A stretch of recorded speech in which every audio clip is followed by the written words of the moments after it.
Good morning sa inyong lahat. So ngayon nandito ako ngayon sa may Barangay President Ruas. Ito yung baryo namin. So may tatanong ko lang. Bakit ngayon itong project na ito ay nahinto? Mga 2 linggo, mahigit na 2 linggo lumipas na hinto. Ang alam ko yung budget nito ay hindi naman hindi naman partial. Kung partial, malamang partial yung trabaho. So ngayon, nakapagtataka bakit natigil ito. So, alam niyo mga ka-safety, noong nakaraang 2 linggo or mahigit 2 linggo, dito, itong poste na ito, may nahulog dito. Kasi, yung ginamit nilang scaffolding ay coco lumber. Kaya, nabali. Kasi alam mo yung coco lumber mga ka-safety, ano lang yan, hindi matibay yan. Kaya nanawagan ako sa DOLE. Ito, sana makarating ito sa DOLE na lahat ng mga project ng under sa government o sa mga DPWs, lahat, private man or government na project, kailangan mga working at height, kailangan yung mga scaffolding. Huwag niyong papayagan yung contractor na magtatrabaho na yung ginagamit lang mga kahoy na ginagawang scaffolding kasi hindi yan standard sa OSHA. So, mga ka-safety, kailangan gaya na sinabi ko, nanawagan ako sa DOLE na lahat ng mga project ng government or private na gumagamit ng scaffolding na kahoy, huwag niyong payagan na magtrabaho. Kasi kagaya ng sinabi ko, may nahulog dito. So ngayon mga ka-safety, gaya ng sinabi ko, bakit ito nahinto? Okay, bakit ito natigil yung trabaho dito? Ang budget naman dito is siguro hindi naman partial, continuous. Siguro binigay naman on the spot yung siguro dito yung budget. Bakit ngayon, mahigit na 3 linggo, walang nagtatrabaho, natigil? So baka lang baka yung ibang kontraktor yung gumagawa lang ng poste, may subcontractor naman nagagawa ng bubong siguro. So kailangan, continuous yung kasi binabayaran naman siguro ng tama ang dito, kontraktor.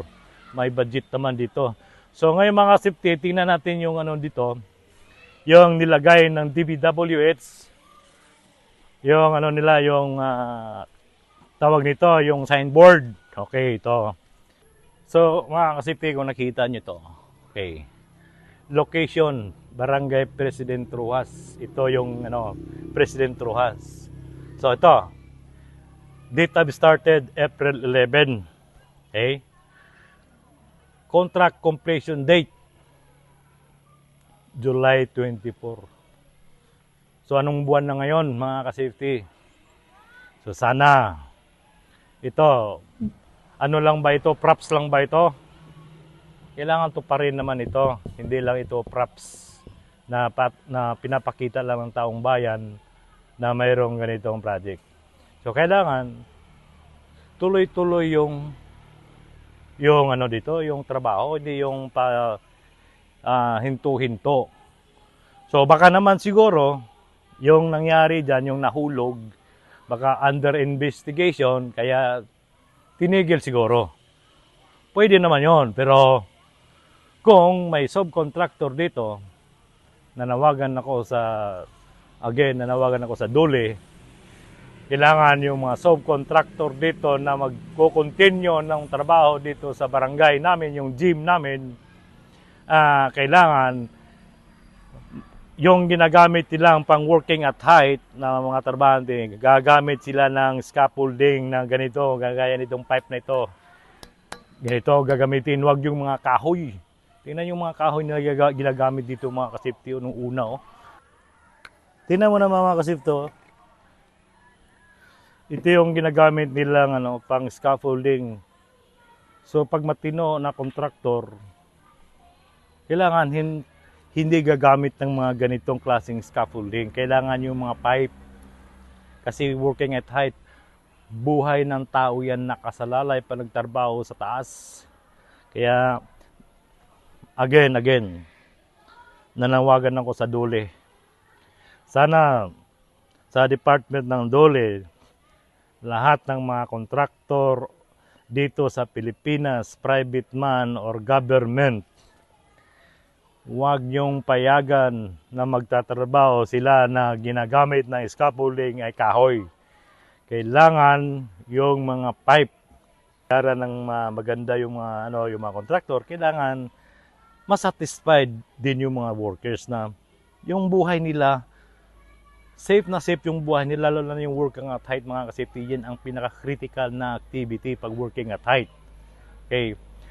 Kahit may scaffolding naman, okay, na pipe, kailangan din yung mga workers magkakaroon ng gumagamit ng mga harness. Kasi minsan pag hindi rin gumagamit ng harness, useless din. Kaya mga contractor, ipoprovide din yun ng mga PPE yung mga workers nyo. Kasi ay kung nangyari dito nung nakarang 2 linggo may get na dito banda, pero mo makasafety kung gaano kataas yan, nahulog yung tao dyan. Kailangan kontraktor, po-provide naman yung magandang yung magandang scaffolding, yung standard. Kailangan ayusin nyo kasi alam nyo mga kontraktor, barya lang yan sa inyo. Magkano lang yung magre-rent kayo ng scaffolding, murang-mura lang yan. Kung magkano tinanggap nyo sa kontrata, malaki.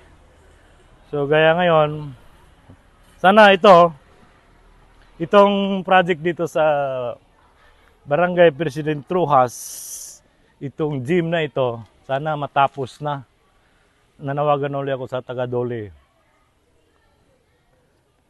Lahat ng mga project dito sa Pilipinas, kailangan sorbihin nyo kung nag-comply ba sila sa requirements related sa safety yung mga kontraktor.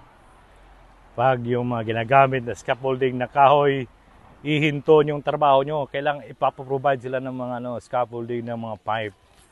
Okay, yun lang po mga safety. Maraming salamat.